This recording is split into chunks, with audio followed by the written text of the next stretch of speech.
Okay, thanks. Good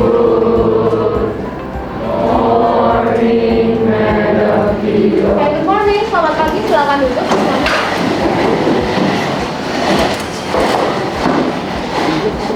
Gimana kabarnya hari ini? Baik, sehat? Sehat, puji Tuhan ya. Ada yang nggak masuk nggak hari ini? Felicia. Felicia? Iya. Keterangannya apa? Dia izin. Izin ya? Oh, oke. Selain itu tidak ada ya? Felicia. Oke, silakan sebelum kita mulai pembelajaran dicek dulu apakah ada sampah di sekitar tempat duduknya, udah rapi belum? Boleh keluarkan foto buku pembelajaran kita hari ini. Sudah siap ya? Siap nggak? Ya. Ya, hari ini ada ulangan nggak? Ada? Nggak ada. Oke, berarti masih aman mentalnya ya? Mantap. Oke. Nah, sebelum kita memulai kegiatan pembelajaran hari ini, mari kita buka dengan doa dulu. Siapa yang pimpin doa pada hari ini? Oke, silakan Ethan. Oke, teman-teman, mari kita berdoa. Tuhan Yesus, terima kasih telah mengumpulkan kami di sini sekali lagi untuk belajar biologi. Semoga apa yang disampaikan Madam Tio dapat kami terima dengan baik dan dapat kami terapkan dalam kehidupan sehari-hari kami, serta berkatilah juga kami yang akan menerima materi supaya kami dapat tetap fokus dan memperhatikan Madam Tio yang ada. Dalam nama Tuhan Yesus kami berdoa, amin. Amin. Oke, thank you Ethan. Ya, kita makan dulu. Oke. Nah, kalian lihat di sini kegiatan kita judulnya atau pembelajaran hari ini adalah kelainan dan gangguan pada sistem sirkulasi manusia ya. Jadi ini adalah topik terakhir dari sistem sirkulasi. Namun sebelumnya mungkin kita boleh review sedikit tentang pelajaran atau topik pada pertemuan sebelumnya. Siapa yang masih ingat? Mungkin boleh? Oke, Britney silakan. Di pertemuan minggu lalu kita udah belajar tentang untuk dalam menentukan golongan darah, dan kalau misalnya nih kita contohnya manusia kekurangan darah gitu kan, kita bisa lakuin dengan cara transfusi darah. Tapi sebelum itu biar aman transfusi darahnya, kita harus tentukan golongan darah dulu. Itu bisa dilakukan dengan menaruh serum ke antigen, dan kita bisa lihat antigen A, antigen B, terus bisa juga dengan resus. Oke, berarti kita harus cek ya compatibility-nya ya, apakah cocok untuk memberikan transfusi golongan darah tertentu supaya tidak terjadi aglutinasi ya. Oke, baik sekali, terima kasih. Berikan tepuk tangan dong untuk Britney. Oke, jadi, nah sebelum kita melanjutkan, Madam di sini ada video singkat ya, kita tonton dulu sebentar. Oke, sebentar. Oh iya, boleh tolong dicolokkan nggak? Udah hidup belum? Bentar ya.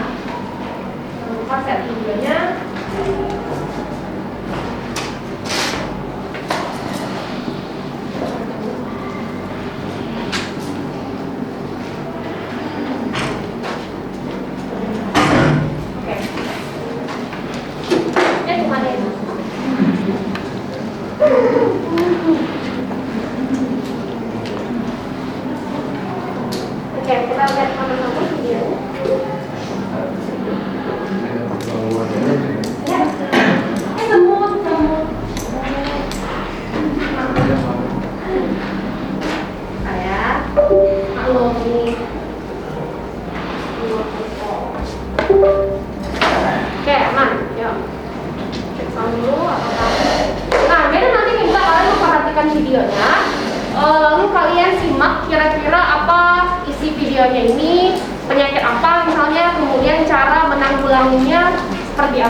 Beberapa pendapat dari teman-teman.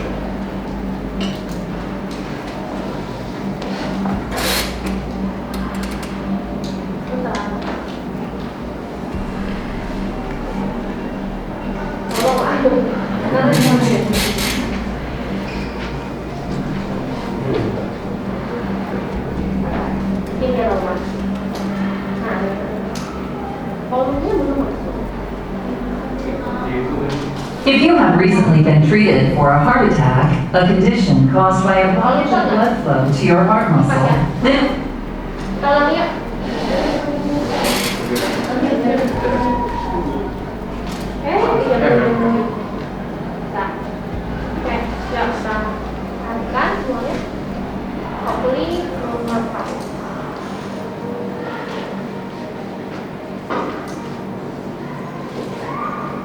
If you have recently been treated for a heart attack, a condition caused by a blockage of blood flow to your heart muscle, this video will help you understand the condition and its treatment.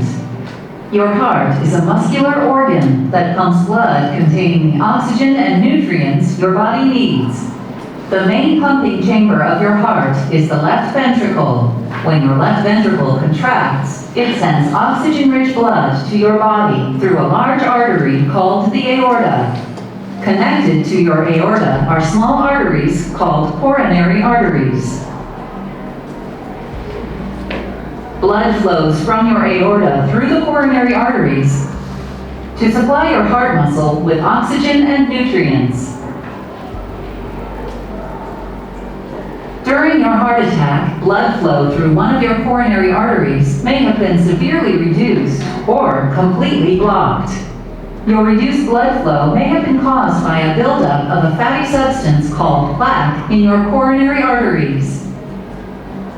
If this plaque became disrupted, a blood clot might form and severely worsen the narrowing, or lead to a sudden, complete blockage, stopping blood flow down the artery.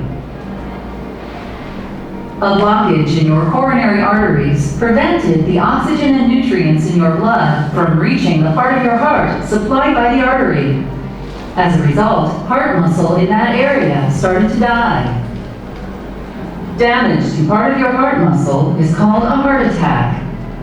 It's also known as a myocardial infarction, or MI. Your heart doctor may have recommended a procedure to help open the blockage and improve blood flow to the damaged area. The procedure you had may have been a coronary angioplasty.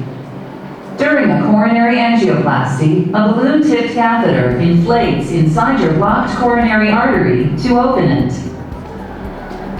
The procedure may have involved placing a stent to help prop the artery open. This is usually a thin metal mesh that acts as a scaffold.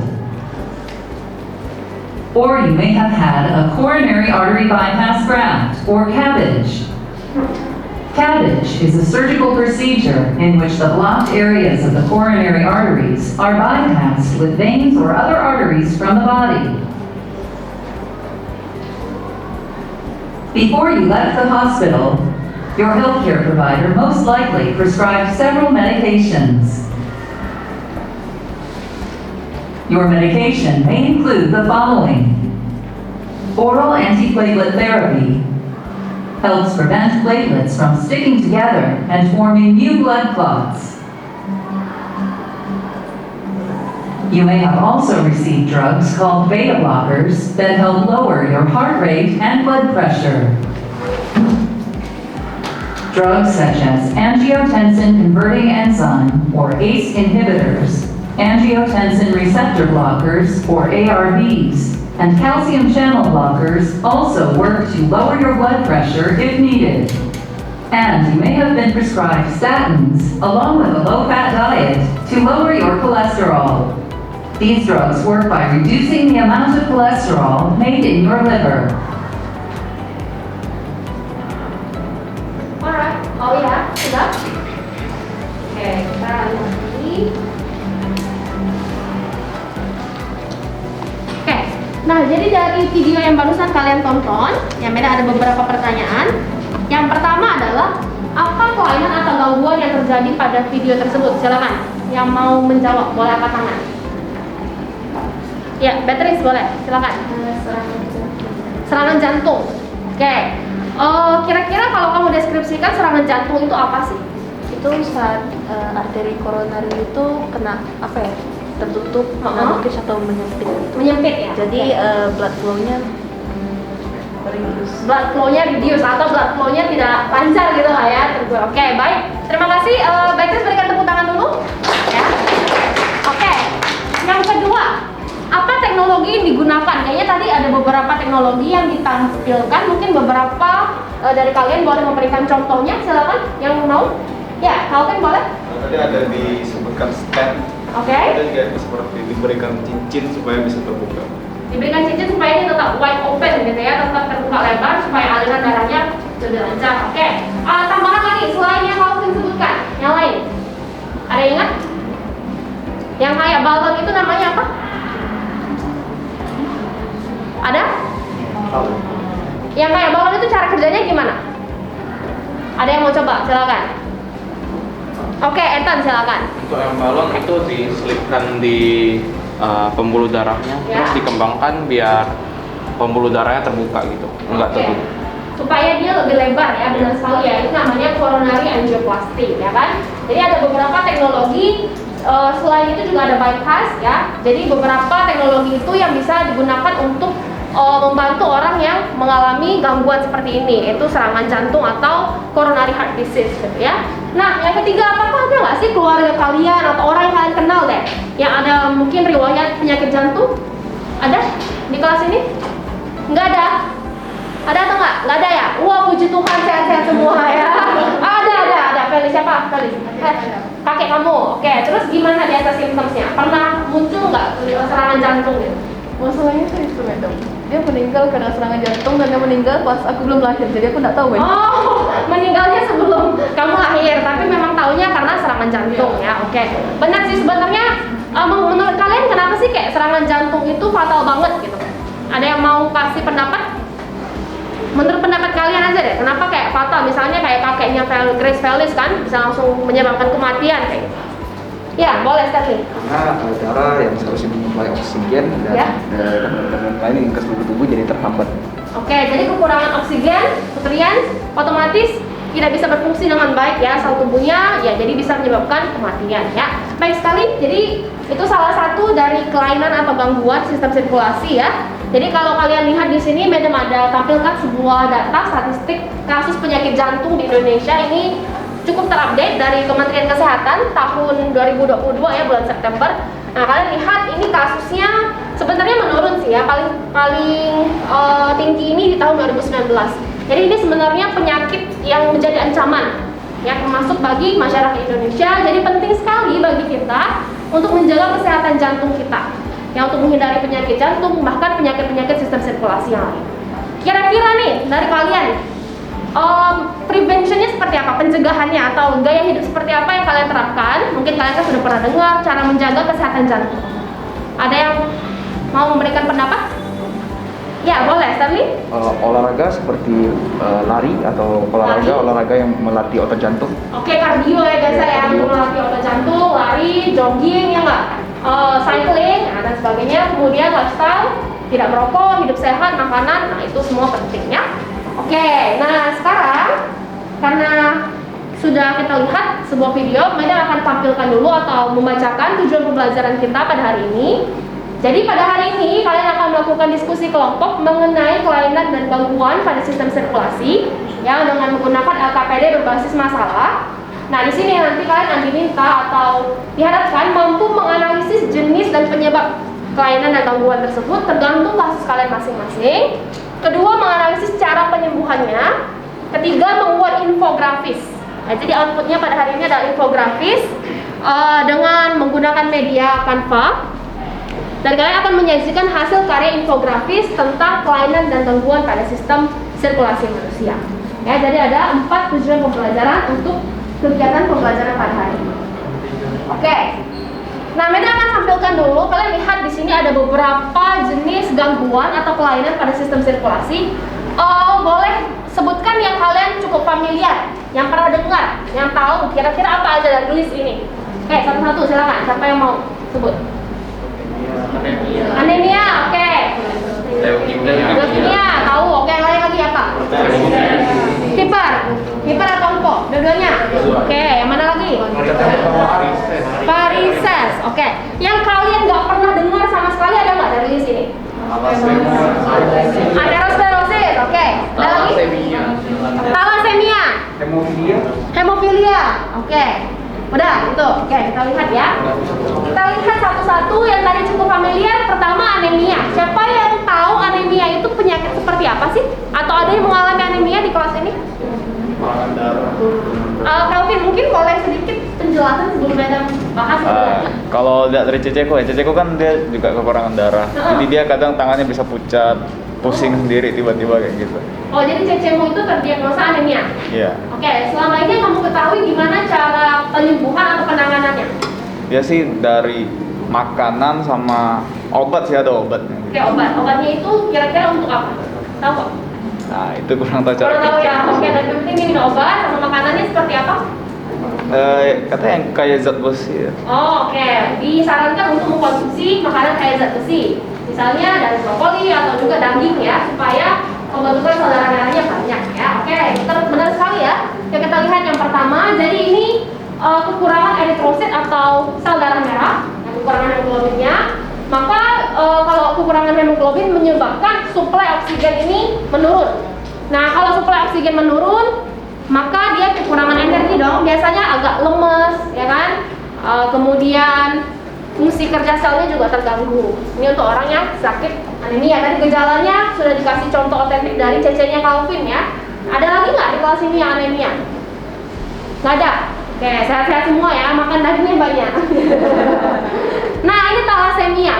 Ini tadi Ethan bilang belum pernah dengar ya. Jadi sebenarnya thalassemia ini adalah penyakit genetik. Jadi bisa diturunkan.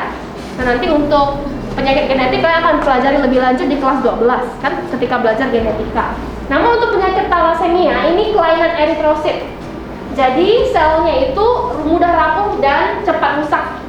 Nah, jadi kalau misalnya red blood cell atau sel darah merah itu lifespan-nya kira-kira berapa lama? Ada yang ingat lifespan-nya? 30 apa? 30 hari. 3 bulan, benar sekali, 3 bulan ya. Jadi dia kalau udah rusak dia bakalan dibuat kembali, rejuvenated gitu kan. Nah, di sini kalau orang yang kena thalassemia kalian lihat malformed red blood cell. Jadi bentuknya dan juga selnya itu cepat rusak sehingga biasanya kalau sel darah merahnya kurang dan cepat rusak, apa yang terjadi dengan pasien? Kalau kalian analisa, bakalan seperti apa gejalanya? Lemas, oke, apalagi? Kayaknya bakal kurang lebih kayak anemia. Kurang lebih kayak anemia, cuman ini yang lebih parah karena dia kan genetik dan terus-terusan. Kalau anemia kan bisa di-treat dengan makanan tertentu dan sebagainya ya. Ini makanya sebelum biasanya menikah itu perlu dicek trace genetik keluarganya, ada thalassemia nggak? Saya pernah lihat nggak di TikTok thalassemia minor, major, boleh nikah atau enggak gitu kan? Karena nanti biasa punya keturunan yang anaknya kena ini. Jadi udah punya pacar belum lah ya? Belum lah ya, nanti ya masih panjang ya perjalanannya, perlu dicek dulu ya. Oke, dikit lagi leukemia. Leukemia biasa disebut dengan kanker darah ya. Oh, Meda mau nanya dong, kalau kalian lihat dari kedua gambar ini, kira-kira apa sih bedanya dari kedua gambar normal blood sama yang leukemia? Joshua boleh. Yang leukemia itu sel darah putihnya jauh lebih banyak. Jauh lebih Normal. banyak. Nah, daripada yang normal. Oke, kalau menurut Joshua sel darah putih itu fungsinya buat apa? Dia kan menyerang infeksi, dia dia ada antibody juga. Mungkin nanti dia merusak kawan-kawannya harus. Kawan-kawannya tuh siapa tuh kawan-kawannya? Sel darah merah. Sel darah merah, oke. Baik, jadi dari gambarnya sini nampaknya sel darah putihnya lebih banyak. Nah, pernah ada murid Meda yang nanya, Meda, kan sel darah putih tuh bagus kan? Dia untuk menyerang bakteri, menyerang penyakit dan sebagainya. Terus kalau banyak kenapa bermasalah? Selain tadi jawaban Joshua bisa menyerang kawan-kawannya, yang lain mungkin bisa nambahkan? Boleh nggak kalau misalnya sel darah putihnya banyak banget, melebihi batas normal? Kira-kira efeknya akan apa? Energinya dialokasi ke membuat sel darah putih, jadi mungkin yang lain kurang. Yang lain tuh misalnya komponen sel darah yang lainnya. Oke, betul sekali. Pertama memang kalau terlalu banyak salah satu jenisnya, misalnya sel darah putih, maka nutrisi untuk sel yang lain kurang. Kedua, sel darah putih yang terbentuk itu sebenarnya yang malfunction, dalam artian tidak bisa melakukan fungsinya dengan baik, jadi yang rusak. Nah, jadi ketika makin banyak sel darah putih kelebihan, maka dia akan terjadi namanya penyakit leukemia atau kanker darah. Biasanya bisa dilakukan cangkok tulang belakang ya kan? Sumsum ini untuk mengantisipasi. Kalau seperti kita tahu contoh kasusnya itu istrinya almarhumah Ibu SBY ya. Nah, itu meninggal karena leukemia. Ya. Nanti kita akan eksplor lebih lanjut. Selanjutnya hemofilia. Pernah dengar silsilah Ratu Elizabeth Oke, Grace Pelis pernah dengar apa dari kasusnya tentang hemofilia? Lupa. Oke, yang lain? Mungkin yang lain mau tambahin? Hemofilia apa sih? Oke, Ethan boleh. Darahnya nggak bisa membeku. Darahnya nggak bisa membeku. Jadi efeknya apa tuh? Kalau misalnya ada luka, dia nggak bakal ketutup lukanya, jadi dia bakal berdarah terus, Pendarahan keluar terus. Oke, jadi itu bisa berakibat fatal ya. Kalau kalian lihat dari animasi atau gambar ini, untuk yang normal itu ada namanya coagulation factor. Itu yang akan menyebabkan pembekuan darah. Sedangkan untuk yang tidak memiliki coagulation factor atau hemofilia, dia sulit untuk membeku. Maka dia bisa pendarahan terus. Maka perlu diperhatikan supaya tidak terjadi luka. Apalagi ada kasus kalau misalnya terjadi pada wanita ketika menstruasi atau menstruasi pertama, biasanya itu bisa berakibat fatal karena nggak bisa berhenti misalnya, kan? Seperti itu ya. Oke, sedikit lagi jantung koroner tadi kita sudah bahas. Ada apa sih yang kuning-kuning di gambar itu? Lemak terbuat dari lemak atau kolesterol. Nah, ini biasa tergantung dengan gaya hidup ya. Nah, ini yang Adam bilang. Pernah lihat ini nggak? Sering. Siapa tuh? Biasanya di orang tua. Orang tua. Ini biasanya penyebabnya apa kalau varises? Apa yang terjadi? Venanya tersumbat. Apanya yang vena? Oke, yang lain boleh dari saya. Katup venanya rusak. Katup venanya rusak, tepat sekali ya. Jadi ditambahkan jawaban Ethan, katupnya itu valve. Ya kita sudah pernah belajar kan?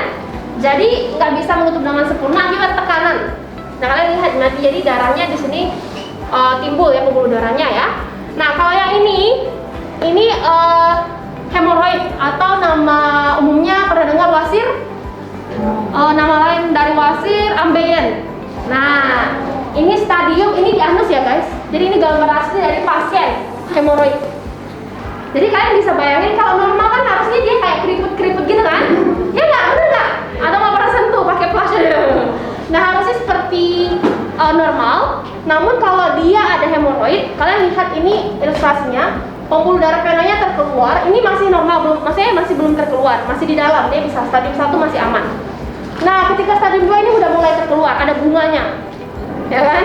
Udah ada 2, stadium 3 udah terkeluar semua, stadium 4 ini sudah nggak bisa dimasukin. Dalam arti tidak bisa dimasukkan dengan jari untuk ke dalam kaki, dan ini biasanya harus dioperasi, dipotong. Ya, ada yang nanya, "Madam gimana operasinya?" Ya begitulah ya, dipotong ya, diinsisi kemudian dijahit kembali. Itu untuk biasanya orang yang kena ambeien itu penyebabnya apa sih? Duduk terlalu lama, oke berdiri dulu gitu. Selain itu, Feses terlalu keras. feses terlalu keras, betul. Konstipasi ya, yang terlalu sering bisa. Duduk terlalu lama itu apa hubungannya dengan hemoroid? Duduk terlalu lama, tadi kata Ethan. Penyumbatan pembuluh darah. Penyumbatan, tekanan, betul. Karena terlalu duduk misalnya seharian, nggak ada berdiri, atau main game terus tanpa bergerak, ya kan? Jadi bisa menyebabkan ini, dan juga pola makan sih. Ya, jadi kurang-kurangilah makanan yang terlalu berlemak, kemudian kurang serat. Nah, itu bisa menyebabkan. Oke. Selanjutnya hipertensi, hipotensi. Nah, nanti kita akan tes di lab apakah kalian blood pressure-nya normal, tekanan darahnya. Jadi tekanan darah ini kalau hiper artinya apa? Hiper. Tinggi. Oke, berarti kalau normal berapa sih? Normal tekanan darah berapa pada manusia? 120 per 80. Nah, jadi kalau di atas itu 160 per 90 ya tinggi, 80 per 50 itu rendah, biasanya jadi lemes ya. Nah, ini sedikit lagi. Cacat jantung bawaan, ini janinnya, organ jantungnya perkembangannya tidak normal, biasanya kekurangan nutrisi ketika di kandungan. Ini contoh bayi yang ngalamin ya, jadi mesti dirawat terlebih dahulu. Stroke ada pernah dengar ya, ini terjadi pembuluh darahnya pecah di bagian otak, jadi bisa menyebabkan apa? Biasanya kalau orang kena stroke biasanya gimana gejalanya? Lumpuh setengah badan, kemudian ngomongnya kayak ini kan, apa? Iya, nggak jelas dan sebagainya ya. Itu karena pembuluh darahnya pecah akibat tekanan darah terlalu tinggi juga. Nah, aterosklerosis ini sebenarnya kalau kalian lihat dari gambarnya, ini terjadi akumulasi lemak juga, tapi pada dinding arteri, makanya namanya aterosklerosis. Kalau pada koronari arteri itu nanti penyakit jantung koroner. Kalau yang di arteri maka arteriosklerosis. Jadi banyak sekali penyumbatan yang dapat terjadi akibat penumpukan lemak ya. Nah, jadi ini sudah sih, ini Meno udah bahas. Nah, sudah. Jadi nanti kalian akan duduk berkelompok. Mana akan sampaikan dulu masalahnya, tolong diperhatikan. Jadi pada kegiatan pertama, kalian akan menentukan gejala dan penyebabnya. Yaitu nanti kalian adalah mahasiswa kedokteran hari ini. Kemarin kan udah jadi spesialis, sekarang turun level dulu ya. Jadi mahasiswa koas. Jadi koas di polikardiologi, kalian akan analisis. Jadi setiap kelompok ini kelompoknya nanti berdasarkan tempat duduknya ya. Jadi kelompok 1 akan membahas tentang jantung koroner, kelompok 2 kolesterol, ketiga cacat jantung, keempat trombus, dan kelima kardiomiopati. Ya, kalian akan melakukan penyelidikan, deskripsi dan gejalanya apa, kemudian statistiknya yang kayak tadi Medan untuk tampilkan. Statistik boleh 3-5 tahun terakhir ya di Indonesia saja. Yang kita lihat statistik penyakit ini seberapa prevalensinya, apakah cukup tinggi. Kemudian kalian menentukan penyebabnya dan membuat infografis ya. Jadi infografisnya itu nanti dimasukkan juga saran bagaimana sih cara penyembuhan atau penanganan dari kelainannya. Kalau ada cara pencegahan itu lebih baik supaya bisa kita sosialisasikan kepada orang lain. Oke, Meda mau cek dulu untuk kelompoknya, kelompok 1 yang mana? Oke, ini kelompok 1, kelompok 2, ini 3 ya, 4 dan 5. Oke, sudah berurutan. Maka Meda akan send di assignment kalian di tim, silakan dibuka LKPD-nya. Kalian harus mengumpulkan LKPD-nya pada hari ini dan juga akan mempresentasikan infografisnya. Meda akan berikan waktu selama 30 menit, silakan dibuka sekarang ya, silakan dimulai.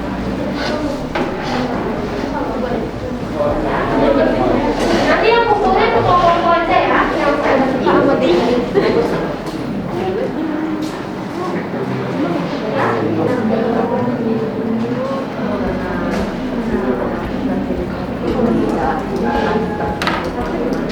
Oke, udah beres kirim, silakan dibuka.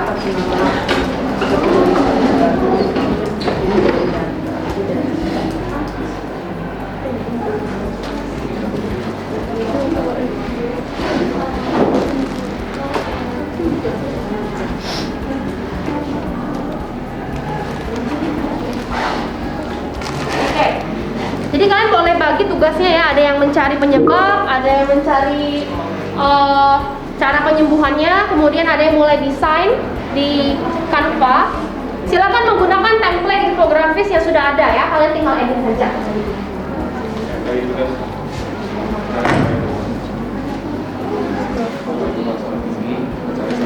Indonesia cari penyebab gangguan penyembuhan.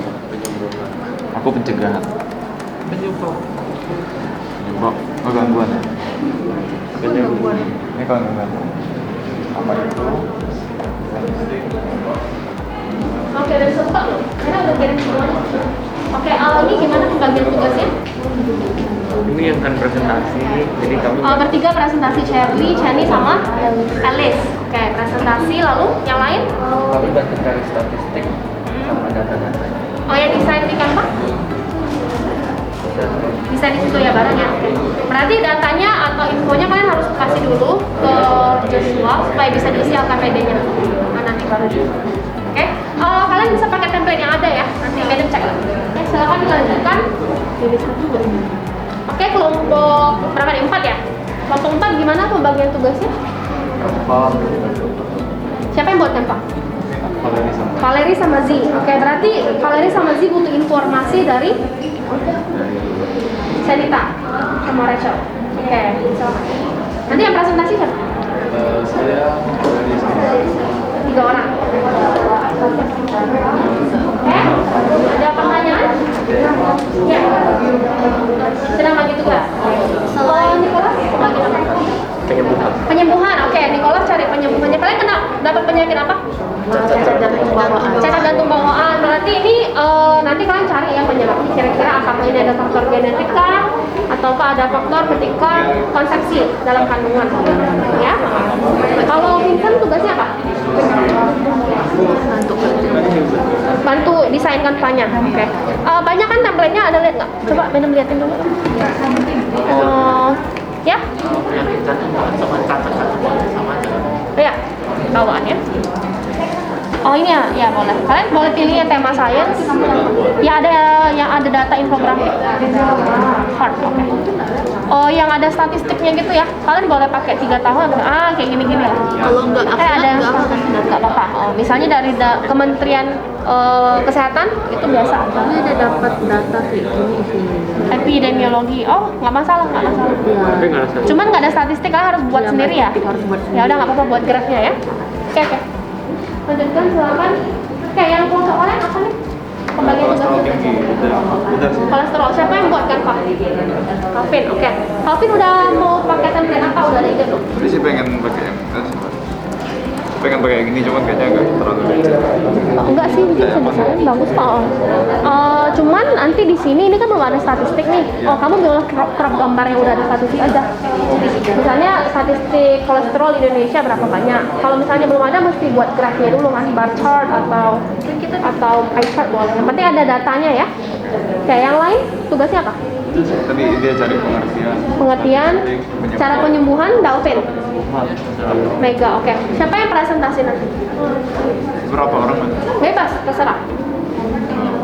Nanti. Bisa lah gitu. Oh, nanti kalian diskusikan dulu lah ya. Oke. Baik. Oke, gimana? Ini kelompok 1. Gimana kabarnya? Baik. Siapa yang desainkan, Pak? Barisan ini. Barisan ini, oke. Kalian lagi cari info ya? Iya. Oh, nanti LKPD-nya dikumpulkan ya. Kalian boleh buka yang Word, jadi bisa langsung diketik di situ. Bisa. Terus kanvanya nanti kirim ke Medan pakai link aja ya. Link kayak biasa. Ya. Iya, deskripsi. Jadi jantung koroner itu penyakit apa, terus gejalanya apa. Nah, terus yang kedua, penyebabnya apa sih? Apakah ada penyebab khusus ataukah misalnya kan ada beberapa penyakit yang nggak ada penyebab utamanya, tetapi ada risk factor-nya kan. Risk factor tuh kayak resiko yang mempengaruhi lah. Faktor-faktor apa saja boleh disebutkan. Apalagi ini jantung kan, pasti banyak hubungannya dengan gaya hidup ya. Pola hidupnya seperti apa boleh disebutkan faktornya. Terus poin kedua, nanti cara penyembuhannya itu boleh treatmentnya apa kalau udah terkena penyakitnya. Terus kalau misalnya belum terkena penyakit, boleh juga prevention kan. Misalnya pencegahannya gimana sih supaya kita nggak kena penyakit ini. Nanti kalian kasih beberapa poin lah untuk dijelaskan. Sama yang ini udah ya, infografis. Nah yang infografis Madam tekankan untuk data statistik ya, supaya kita ada berbicara dengan data gitu. Beberapa tahun terakhir kalau misalnya dapatnya 3 tahun boleh atau 5 tahun boleh, nggak masalah. Oke, nanti ada pertanyaan panggil Madam. Oke, thank you Madam. Oke. Nanti Silakan dilanjutkan. grafiknya. Ayo, aku Desain ke itu ya. Pakai desain yang mana? Oh ini belum ada data kayaknya. Oh ini tuh kayaknya ini kurang menarik. Coba lihat yang infografis, yang ada kayak statistik gitu. Enggak, kamu gini, infografik science. Infografik keywordnya science. Science. Nah, nanti kan dia muncul, biasa ada beberapa yang ada chartnya kayak gitu, ada grafik. Coba lihat. Ada. Nah itu nggak di tengah apa? Ya kelihatan. Coba. Madam lihat. As a new page aja untuk bandingkan. Oh ini hard juga loh, bagus sih. Iya, itu udah Fancy ya kan? Tapi ini banyak organ sih ya. Atau nggak kamu ganti elemennya aja, maksudnya ini kan hard. Lalu apa? Lalu data berarti kamu ganti elemennya kayak chartnya kayak gitu. Terus prevention kayak kasih ganti elemen di sini aja. Ya. Nah, tapi boleh sih didiskusikan mau yang mana yang lebih bagus ya. Statistik. Silakan dilanjutkan. Katanya yang gini aja. Coba yang beda. Ya. Nah iya benar-benar. Jadi statistiknya kayak gini. Misalnya kalian judulnya apa ya? Berarti penyakit apa tadi? Jantung koroner. Oh ya. Statistik data jantung koroner berapa tahun terakhir. Nah ini boleh masukin gambarnya di sini. Di copy aja datanya kan. Nah terus ini kan type of medication-nya boleh atau prevention penyembuhan di sini. Nah, ini bagus sih kayak gitu. Kan kalian masih bisa ganti warnanya tuh. Kan bisa diganti judulnya juga. Ini persis ya, jantung koroner ya? enggak baru dikasih. Oh, baru kalian ganti. Oh.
Itu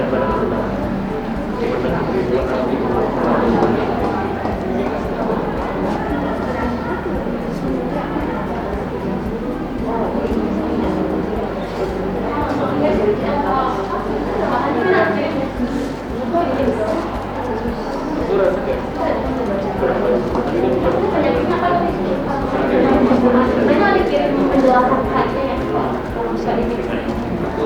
Kantor. Oh, ada nggak pakai?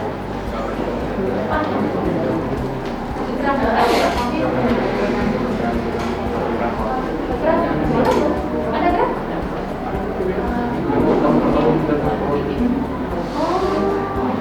Jangan dong. Kalau aku ambil bagian geraknya aja boleh sih. Berarti kalian edit. Kalau kan, kalau hanya geraknya kalau nggak ada yang lain.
Kalau kalian tahu kan? Maksudnya itu campuran banyak, tapi kalau kalian mau aja, buat kalian mau.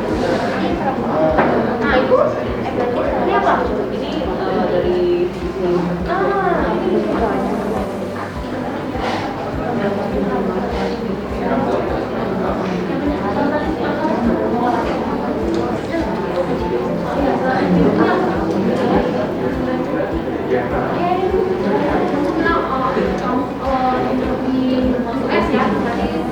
Ini data global aja cari Kalau faktor yang ada yang berdua besar. aku dapat cuma jam dari kelompok akhir ini yang penyelenggaranya asli ya. Kalian definisi Dapat nggak statistiknya? Data. Oh, kalian apa tadi? Oh, kalian dapat angkanya. Cuma bisa aman. Yang penting ada ya. Ini dapat datanya kapan? Oh, terakhir 2016. Oh, apa-apa. Yang dari kan global ada nggak? Yang dari dunia di Amerika biasa banyak.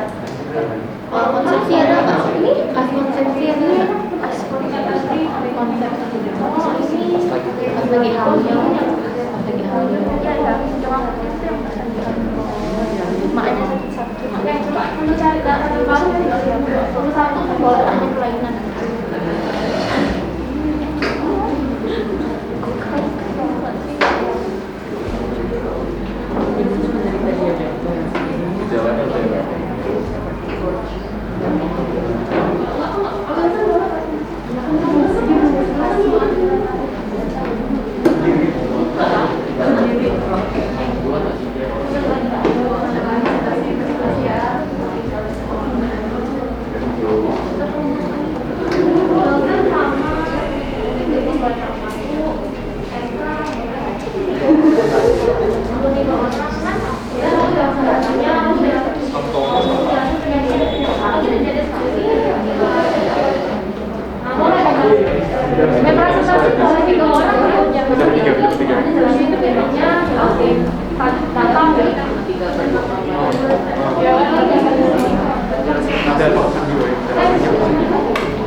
tadi presentasi ini bertiga ya?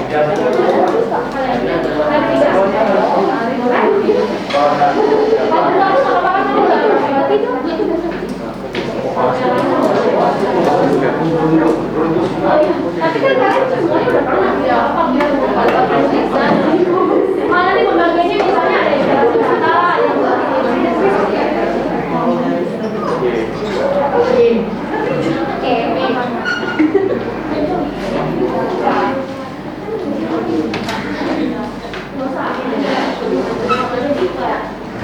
yang paling common apa?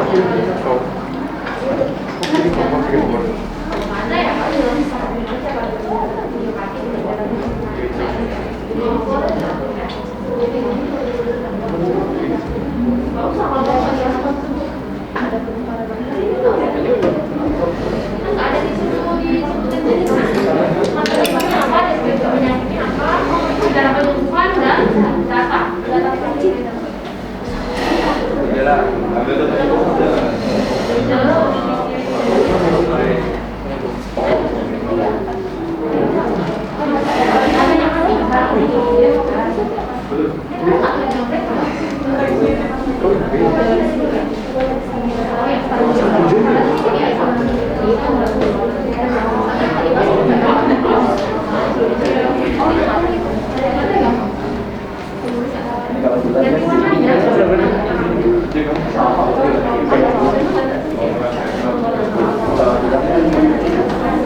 apa? Yang ini bukan yang mainan tampilkan di itu kan ada kan dalam dokumen.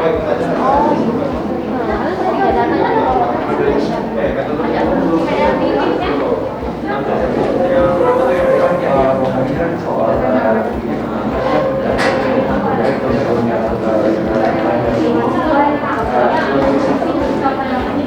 Madam, saya ganti baca aja. Ganti bakai.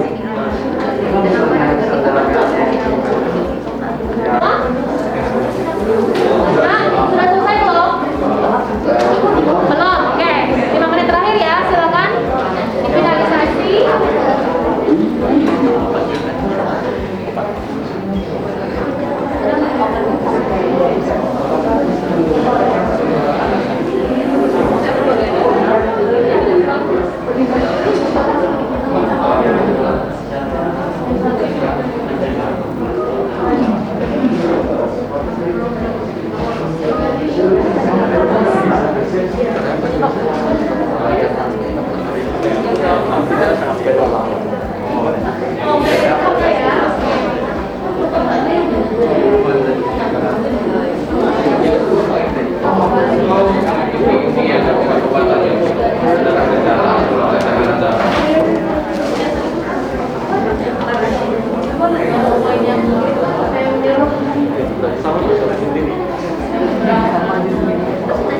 Oke, silakan kirimkan linknya di Teams ya.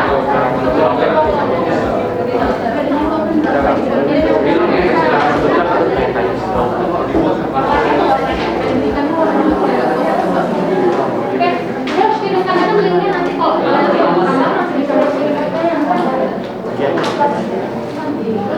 linknya ya. Sama udah. Alvin kirimkan madam linknya ya.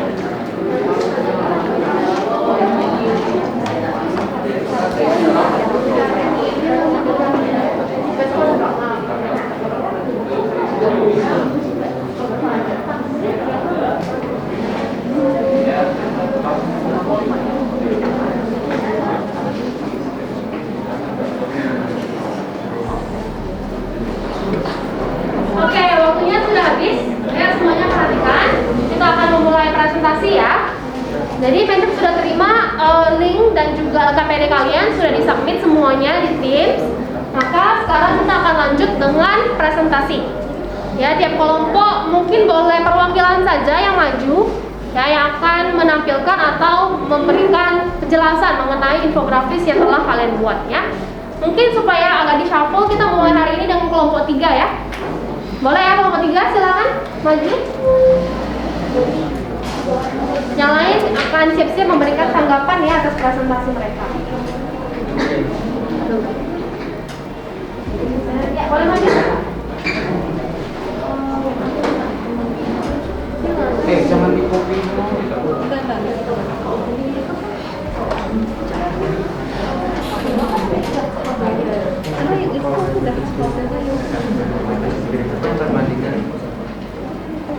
Oke, silakan ya.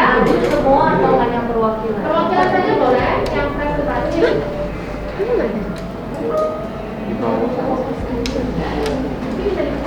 Oh, lihat gambarnya ya, semuanya mau besar. Bukan bagi Ya. bandingan jantung. Ini bisa dibesarin nggak ya? Magnitudonya kayak gini doang ya? Bisa dibesarin nggak sih? Bisa dibesarin nggak? Sama.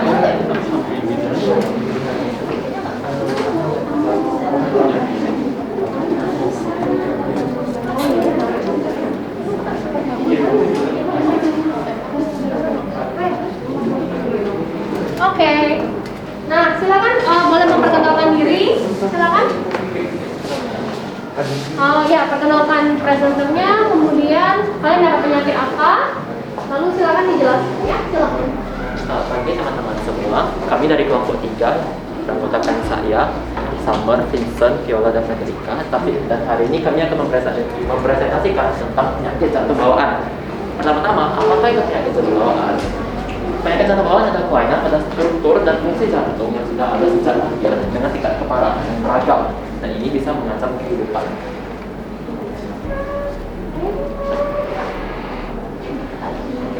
Jadi jadi gejala-gejalanya. Jadi pasca janin itu gejala jantung tidak teratur, dan kalau saat bayi sulit bernafas dan infeksi paru-paru. Kalau untuk anak-anak mudah pingsan dan membengkakkan pada kaki dan tangan. Berikut untuk penyebabnya ada faktor genetik. Ibu menderita diabetes, infeksi virus pada kehamilan, konsumsi obat-obatan dan alkohol. Oke. Jadi untuk pencegahan itu ada yang pertama sebelum atau saat kehamilan mendapatkan virus campak jerman atau rubella, karena seperti yang di atas tadi kanker jantung bawaan itu bisa disebabkan oleh menderita infeksi dari virus rubella dan lain-lain. Kemudian juga ada cek kesehatan janin agar aritmia pada janin bisa dideteksi awal, dan konsultasi ke dokter mengenai obat-obatan saat kehamilan untuk mencegah adanya malfungsi ketika perkembangan jantung janin.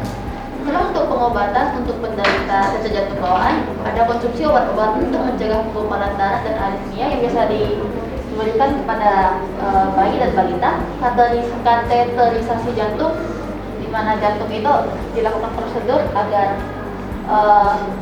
aliran darahnya lebih lancar, dan pencegahan seperti transplantasi jantung yang cacat ke jantung yang lebih baik, dan paliatif di mana jantung itu dimasukkan sebuah alat yang membuat aliran darahnya lebih lancar.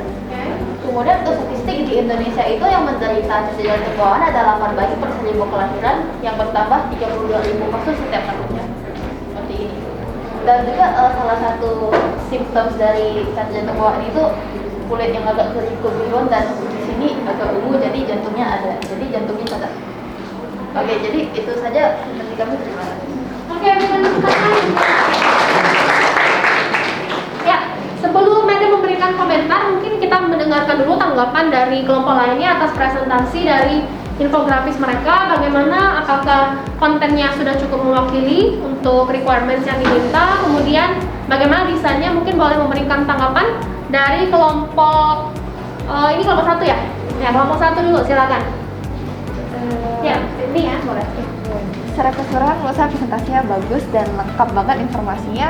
Terus juga infografisnya juga bagus editannya, dan juga menurut saya yang bagusnya itu dia memberikan informasi spesifik tentang untuk janin, bayi, dan anak-anak. Jadi menurut saya itu bagus.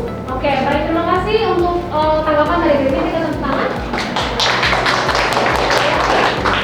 Jadi dari presentasi ini memang harap kalian mendapatkan informasi ya mengenai penyakit yang sudah dijelaskan, yaitu penyakit jantung bawaan atau disebut dengan cacat jantung ya. Jadi ada gejalanya seperti apa, kemudian juga ada penyebabnya, walaupun mostly genetik, tapi itu juga dipengaruhi dengan lifestyle. Kembali lagi ya, ketika mengandung konsumsi obat-obatan, alkohol ya kan.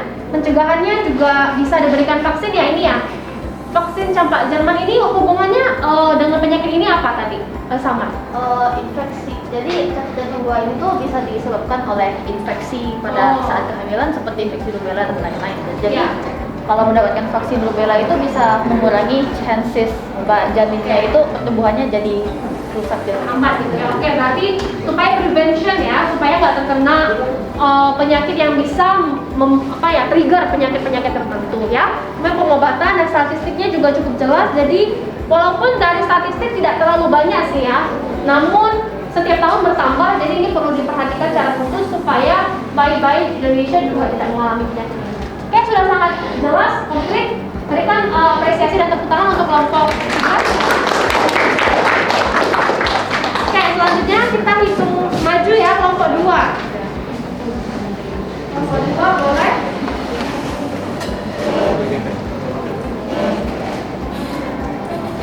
Sudah dikirim ya.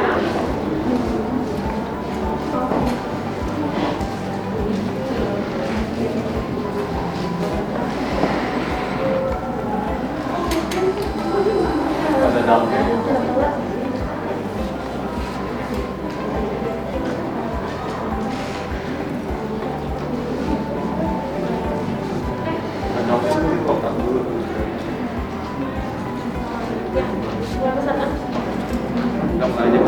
Ya, silakan. Selamat pagi teman-teman dan Madam Tio. Jadi kami dari kelompok 2, kami adalah kelompok dan gejala, dan kami kali ini menjadi perwakilan dari kelompok 2. Nah, tujuan kami di sini adalah untuk membahas tentang kolesterol tinggi. Jadi sebelum itu kita harus ketahui dulu apa itu kolesterol tinggi.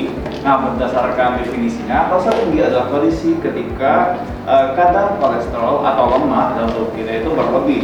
Hal ini dapat menyebabkan penyumbatan pembuluh darah yang menyebabkan seseorang pada masalah jantung atau stroke. Next. Nah, untuk statistiknya, di sini kami telah mendapatkan statistik yang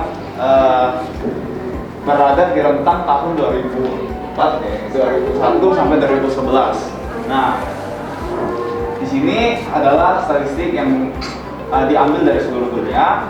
Sebenarnya jika kita lihat terdapat tren yang menunjukkan penurunan. Nah, hal ini bisa juga disebabkan karena berkembangnya teknologi sehingga metode pencegahannya juga dapat berjalan dengan lebih baik. Oke, selanjutnya adalah penyebab terjadinya kolesterol tinggi di dalam tubuh kita. Salah satunya adalah mengonsumsi makanan yang terlalu berlemak. Ini biasanya jika kita mengonsumsi terlalu banyak fast food, terus itu ada merokok, meminum alkohol, kurangnya olahraga, serta bertambahnya usia. Selanjutnya adalah gejala yang kita akan alami jika kita mengalami kolesterol tinggi, yaitu obesitas, tekanan darah tinggi, stroke, diabetes, impotensi, serta kelelahan. Selanjutnya adalah metode penyembuhan yang dapat kita lakukan jika kita terkena kolesterol tinggi, yaitu obat statin yang dapat menurunkan produksi kolesterol dengan menghalangi kerjanya enzim. Dan yang terakhir adalah obat penghambat adenosine trisulfurase atau yang disebut dengan ACL yang dapat mencegah produksi kolesterol. Nah, teman-teman, untuk tambahan juga, yang dimaksud dengan menghalangi kerja enzim adalah obat statin ini dia mencegah kinerja enzim yang akhirnya memproduksi kolesterol lagi. Jadi kinerja kedua obat ini sebenarnya hampir sama. Nah, terakhir teman-teman, agar kita tidak terkena kolesterol tinggi, ada beberapa pencegahan yang dapat kita lakukan. Misalnya seperti biasa, kita harus tetap menjaga pola makan kita agar tetap sehat. Jadi manis-manisan, coklat, makanan berlemak itu harus kita kurangi banget. Selanjutnya kita juga harus tetap melakukan olahraga secara teratur dan menghindari rokok. Dan terakhir, jika kita merasa berat badan kita berlebih, alangkah baiknya jika kita melakukan diet untuk menghindari diabetes yang juga merupakan gejala dari kolesterol tinggi. Sekian presentasi dari kami, terima kasih. Oke, berikan tepuk tangan ya. Statistiknya bagus sekali ya. Oke, sebelum Anda memberikan tanggapan, mungkin boleh kita dengar dulu dari kelompok 4. Silakan, satu orang memberikan tanggapan, boleh? Silakan. Menurut saya informasi yang diberikan sangat jelas ya. Terus info statistiknya juga sangat detail. Di situ juga dikasih pengertian penyakitnya. Terus juga para orang yang menyampaikan presentasinya juga sangat jelas dan nggak tegang gitu. Jadi bikin audiens enak lihatnya. Oke, dapat dimengerti gitu ya. Oke, terima kasih Colin untuk tanggapannya. Jadi dari presentasi ini kita juga mengapresiasi hasil. Mungkin boleh dibesarkan statistiknya, Grace? Ya. Jadi statistik kolesterol tinggi ini hal baiknya seperti yang Pak Ufin sebutkan mungkin sudah menurun. Ya, tapi ini juga tetap menjadi pengingat bagi kita untuk terus menjaga ya pola hidup yang sehat supaya tidak terkena penyakit kolesterol. Ya, nanti efeknya bisa banyak ya seperti yang tadi sudah dijelaskan oleh kelompok ini oleh spesifik oleh Midela. Oke, minta apresiasi, terima kasih untuk kelompok berapa ini tadi? 2 ya, beda tepuk tangan. Oke, selanjutnya kelompok 1 silakan bersiap.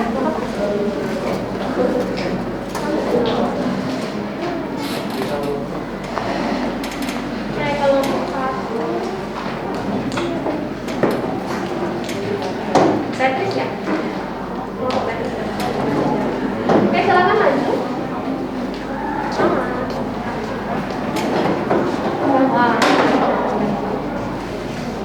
Mungkin satu orang boleh maju untuk oke, ya silakan. Oke, silakan dimulai. Selamat siang, Madam Tio dan teman-teman sekalian. Perkenalkan kami adalah dari kelompok 1 yakni Brittany, Ivan, dan Wilson. Hari ini kami menjadi perwakilan dari kelompok 1 untuk menjelaskan mengenai penyakit jantung koroner. Pertama-tama sebelum mengetahui lebih lanjut, mari kita mengetahui lebih dahulu apa itu penyakit jantung koroner. Jadi penyakit jantung koroner itu adalah suatu kondisi di mana arteri koroner mengalami penyempitan atau penebalan karena adanya lemak yang menumpuk di dinding arteri koroner ini, sehingga menyebabkan arteri koroner tidak dapat menyalurkan darah yang kaya akan oksigen ke jantung dengan baik. Selanjutnya. Seperti yang dikatakan ini, penyakit jantung koroner disebabkan oleh penyumbatan lemak yang berlebihan. Akibat dari kolesterol yang tinggi. Ini gejala-gejalanya seperti nyeri dada sebelah kiri, sesak nafas, irama jantung tak beraturan, keringat dingin, serta mual dan muntah. Sebenarnya kita bisa lihat statistik di bawah ini, walaupun terjadi kenaikan pada tahun 2019, tetapi terus menurun hingga pada tahun 2021.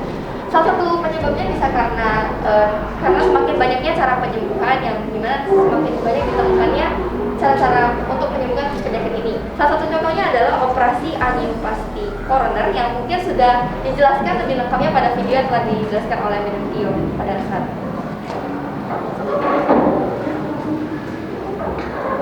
Berikutnya adalah cara untuk mencegah penyakit jantung koroner. Yang pertama adalah untuk memperbaiki gaya hidup yang sehat seperti makanan yang dimakan, yang untuk memakan makanan yang tidak terlalu berlemak, dan yang berikutnya adalah tidak merokok. Jika Anda merokok, itu akan mengotori bagian jantung kalian. Berikutnya adalah manajemen stres dan berlebihan dengan cara melakukan hal yang lebih positif. Yang berikutnya adalah saya akan menambahkan beberapa cara untuk menyembuhkan penyakit jantung koroner tersebut. Yang pertama adalah bypass jantung, yang kedua adalah transplantasi jantung. Bypass jantung bisa dilakukan jika ada lebih dari satu arteri yang tersumbat. Transplantasi jantung bisa dilakukan jika jantung sudah tidak bisa berfungsi dengan baik. Itu saja dari kami. Terima kasih. Oke, berikan tepuk tangan ya untuk ya. Oke, mungkin kita minta tanggapan dulu dari kelompok 5. Bagaimana hasil presentasi informasi yang kalian dapatkan dari presentasi mereka? Silakan. Dari tampilan infografiknya sudah menarik banget, terutama statistiknya itu jelas banget dari tahun ke tahun. Lalu sudah memenuhi syarat-syarat yang diminta, pertanyaan-pertanyaan dari gejala, deskripsi sampai penyembuhannya, dan presentasinya juga cara bicaranya menarik. Oke, terima kasih. Berikan tepuk tangan untuk tanggapan dari kelompok siswa ya. Jadi, Madam juga menarik tadi. Wilson sudah menyebutkan cara untuk penyembuhannya, bisa bypass. Seperti yang kita tahu ada 2 ya, coronary artery bisa dilakukan dengan teknologi bypass atau transplantasi. Transplantasi ini kalau mendapatkan donornya juga ya, murid-murid sekali, karena tidak mudah ya untuk mendapatkan donor jantung. Karena kalau misalnya ginjal ada 2, kalau Madam kasih 1 ke Erika misalnya, Madam masih bisa hidup ya kan? Kalau Madam kasih jantungku yang satu-satunya ini kepadamu, apa yang terjadi dengan diriku? Ya meninggal. Jadi hanya bisa diberikan kepada atau oleh orang yang misalnya baru meninggal dan dia menyetujui untuk memberikan donor. Misalnya kecelakaan nih, dia udah kritis dan nggak bisa hidup, kemungkinannya kecil. Maka kalau dia menyetujui atau keluarganya menyetujui, maka bisa didonorkan. Demikian. Ya, jadi tidak bisa seperti hati atau ginjal atau organ lain yang donornya mungkin lebih mudah ya untuk didapat. Oke, terima kasih. Berikan tepuk tangan untuk kelompok ini.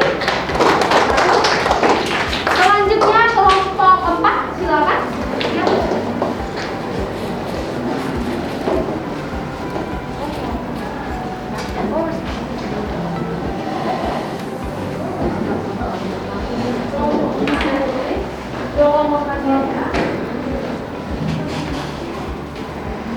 Satu orang mungkin bisa jadi operator di sini.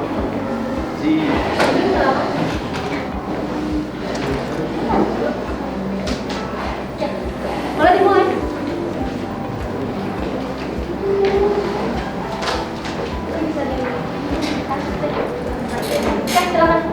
Jadi selamat siang Madam Tio dan juga teman-teman semua. Pada hari ini kami kelompok 4 yang terdiri dari Angelin, Senita, Louis, Rachel, Valeri dan juga Zee akan menampilkan salah satu penyakit jantung yaitu trombus. Trombus ini merupakan gumpalan darah yang membengkak di dalam dan dapat menghambat bahkan menghentikan aliran darah. Trombus ini bisa terlepas dan melewati aliran darah yang menyebabkan perpecahan arteri vena. jika hal ini terjadi pada tubuh dan otak, maka kita harus melakukan perawatan medis secepatnya.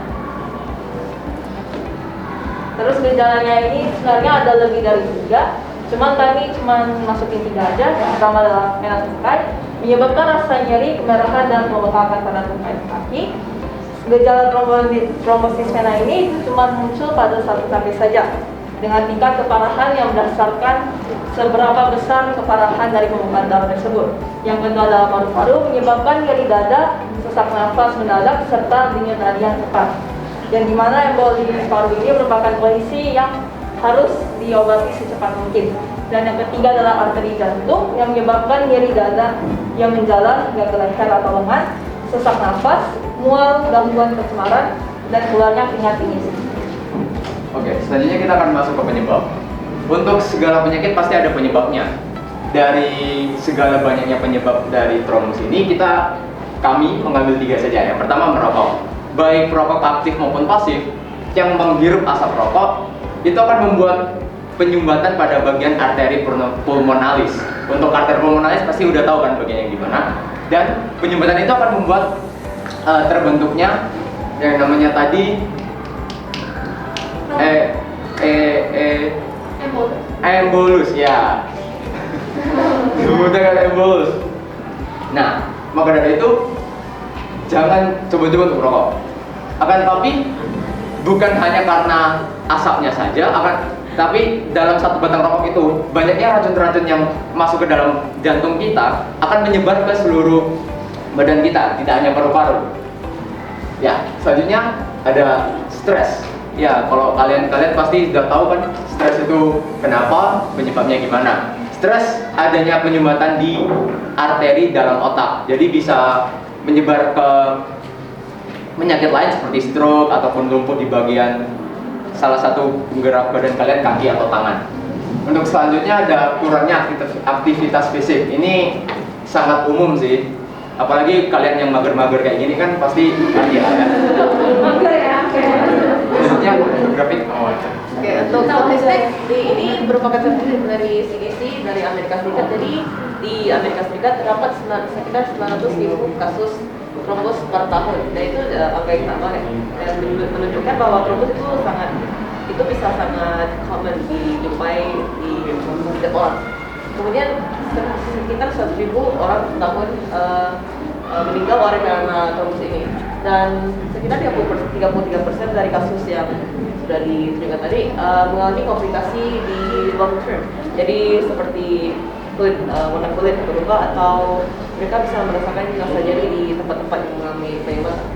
Dan untuk trombus, apabila kita sudah ada mengalami trombus, dapat beberapa hal yang dapat dilakukan untuk menyembuhkan trombus tersebut, seperti pemberian obat yang mengejarkan gumpalan darah tersebut, atau operasi-operasi seperti bypass jantung yang bisa melebarkan arteri yang tersumbat, atau operasi di mana gumpalan darah tersebut diambil secara langsung. Tetapi seperti kita sekarang, kita masih bisa menjaga probabilitas kita mendapatkan trombos seperti tidak merokok, seperti yang sudah dijelaskan oleh Louis tadi. Merokok itu bisa menyebabkan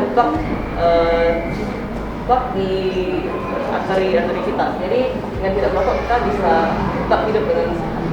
Kemudian menggerakkan kaki, apabila kita duduk lama, darah-darah di pembuluh kita itu bisa tidak lancar. Jadi kalau kita kayak berdiri seperti ini, darah kita masih bisa berjalan dengan lancar.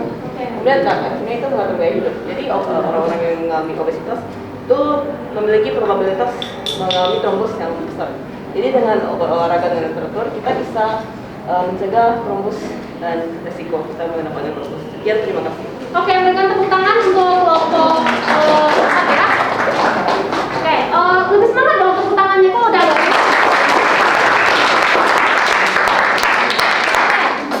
Kita tanggapan dulu dong, ini trombos cukup banyak penjelasannya, tapi mungkin kalian agak kurang familiar ya sama penyakit ini, namun ternyata ini cukup berbahaya juga ya. Kita berikan dengarkan tanggapan dulu dari kelompok 2, silakan. Ya, boleh pegang. Jadi menurut saya keseluruhannya sudah bagus, mereka menjelaskan dengan baik dan lancar sekali. Dan mereka juga menjelaskan sangat detail, kayak seperti gejalanya kan dibedain lagi kan berdasarkan kayak penyembatannya. Iya. Lalu kayak penyebabnya, pencegahan semuanya juga sangat jelas. Oke, terima kasih Mega atas tanggapannya. Berikan tepuk tangan ya buat Mega. Jadi setelah kalian pelajari, kalian tahu lebih banyak gitu ya. Ternyata nggak hanya penyakit jantung koroner yang cukup common, ternyata trombus juga salah satu yang menjadi ancaman gitu ya. Walaupun penyebabnya mirip, namun ternyata gejala-gejalanya juga agak berbeda gitu ya dengan yang biasa kita dengar. Jadi Mega apresiasi untuk kelompok ini. Silakan berikan tepuk tangan dan kembali ke tempat duduk. Oke, kelompok terakhir silakan maju.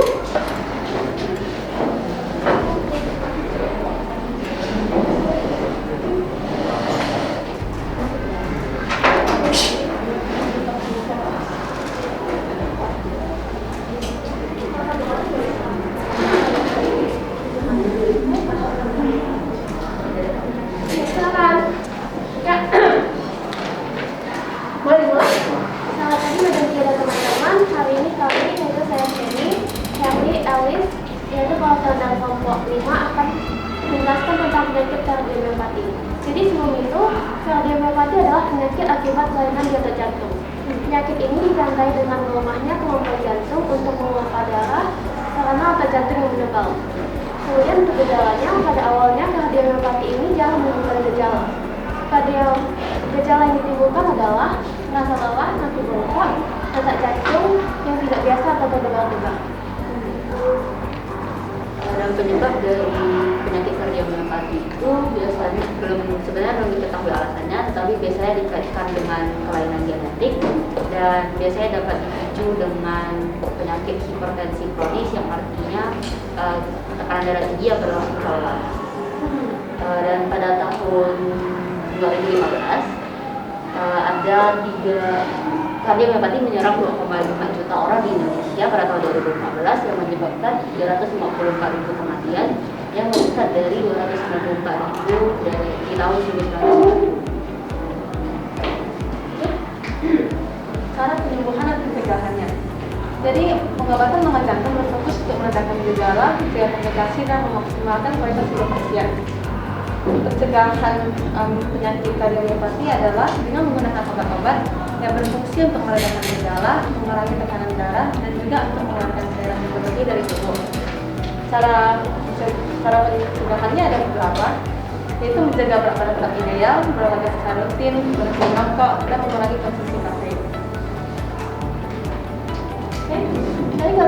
Jadi dari gambar ini kita dapat lihat orang yang terkena kardiomiopati bilik kiranya lebih besar yang mengakibatkan bilik kiranya lebih kecil. Sekian dari kami, terima kasih. Oke, berikan tepuk tangan. Oke, mungkin kita minta tanggapan dulu ya sebelum Madam memberikan komentar lebih lanjut. Dari kelompok 3, silakan bagaimana hasil data atau presentasi desain dari kelompok ini. Menurut saya presentasinya sudah bagus, infografisnya juga sudah bagus. Saya suka karena statistiknya itu jelas ya, berapa ribu orang per tahunnya. Lalu udah sih Madam, menurut saya keseluruhan presentasinya bagus. Oke, terima kasih, berikan tepuk tangan ya. Boleh dibesarkan sedikit ya. Jadi kita lihat di sini adalah heart with dilated cardiomyopathy. Berarti dia bisa menyebabkan ruang jantungnya membesar, ya kan? Makanya tadi menyebabkan peredaran darahnya menjadi tidak lancar, kemudian fibersnya terlalu stretch gitu ya, terlalu mengembang gitu kan, seperti yang sudah dijelaskan.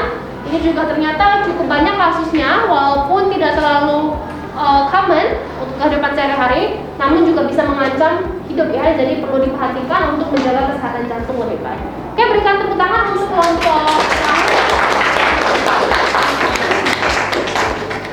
Oke, maka semuanya sudah memberikan presentasi, sudah bisa memberikan tanggapan ya. Madam harap kalian mendapatkan informasi dari presentasi dari setiap kelompok. Maka sekarang kita akan mendengarkan refleksi dulu ya. Madam minta satu orang untuk memberikan refleksi, kemudian nanti satu orang yang lain memberikan kesimpulan atas pembelajaran kita pada hari ini. Silakan, siapa yang mau? Siapa yang mau? Silakan. Ayo dong. Ayo, memberikan refleksi dulu yang belum mungkin. Boleh Z, boleh refleksi. Bagaimana kegiatan pembelajaran hari ini? Kegiatannya seru sih. Penggunaan Canva jadi buat melatih kreativitas kami juga, sekaligus buat pelajaran jadi lebih seru dan lebih interaktif. Oke. Presentasinya juga pada bagus-bagus tadi, dan penjelasan Madam juga seru. Ya, apakah kamu mendapatkan informasi bisa memahami pelajarannya dengan baik? Banyak sih. Banyak. Tahu penyakit baru lebih banyak. Oke, baik. Bagus sekali ya. Terima kasih berikan tepuk tangan. Nah, sekarang yang terakhir mungkin kesimpulan dari awal sampai akhir, apa kesimpulan yang bisa kalian tarik dari kegiatan kita pada hari ini? Silakan. Ayo, siapa yang mau? Oke, Joshua boleh. Oke, dari awal kita ada bahas itu gangguan dan kelainan dari sistem sirkulatori kan. Jadi itu ada banyak banget. Faktornya pun banyak banget, tapi banyak juga yang genetik. Jadi kita tahu sekarang yang bukan genetik, kita harus menjaga pola makan kita dan pola hidup kita supaya terjauhkan dari gangguan kesehatan tersebut. Oke, baik. Terima kasih untuk Joshua, berikan tepuk tangan. Nah, jadi setelah mengetahui banyak kelainan, gangguan, sekarang kita lebih aware ya, bagaimana harusnya kita menjaga kesehatan sistem sirkulasi kita. Nah, sekarang untuk mengecek kemampuan kalian apakah sudah memahami, kita akan mengerjakan soal evaluasi. Silakan dibuka di Teams-nya, dikerjakan secara individu ya. Silakan ditutup dulu gadgetnya yang nggak dipakai, maksudnya boleh dibuka lewat Teams. Di assignment Meda akan post sekarang ya. Waktunya 5 menit, dibaca baik-baik, kemudian dijawab. Oke, soalnya pilihan ganda, silakan dimulai.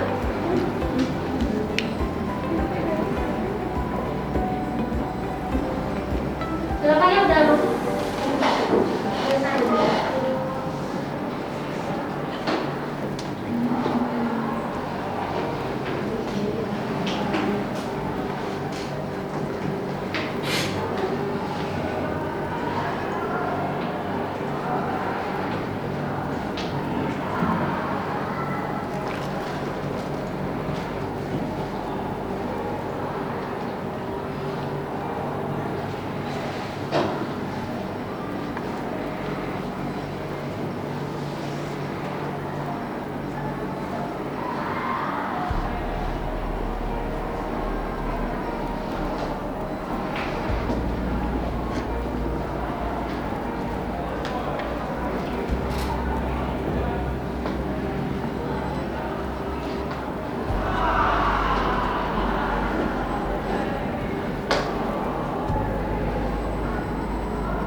boleh diklik submitnya.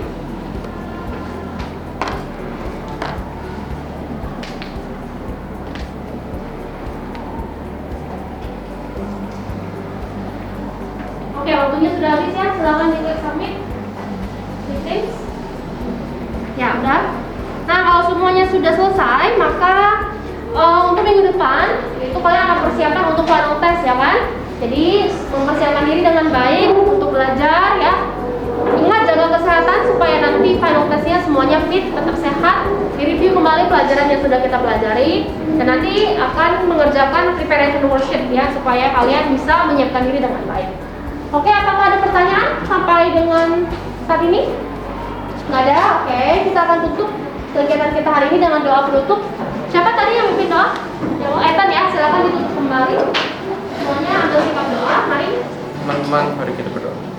Tuhan, terima kasih atas pemberkatan-Mu dalam pelajaran ini. Kami dapat mengetahui dan mempelajari beberapa penyakit yang mungkin kami belum ketahui, serta pengobatan dan juga pencegahan.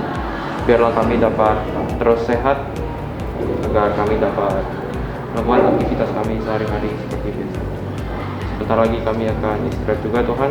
Mohon berkatilah makanan dan minuman yang kami konsumsi. Dalam nama Tuhan Yesus kami berdoa. Amin. Oke, terima kasih untuk Ethan yang sudah bikin doa. Nah, maka kegiatan kita pada hari ini sudah selesai. Sebentar lagi kalian akan istirahat ya. Oke, kita akan meninggalkan kelas. Silakan kritik dulu salam. Selamat.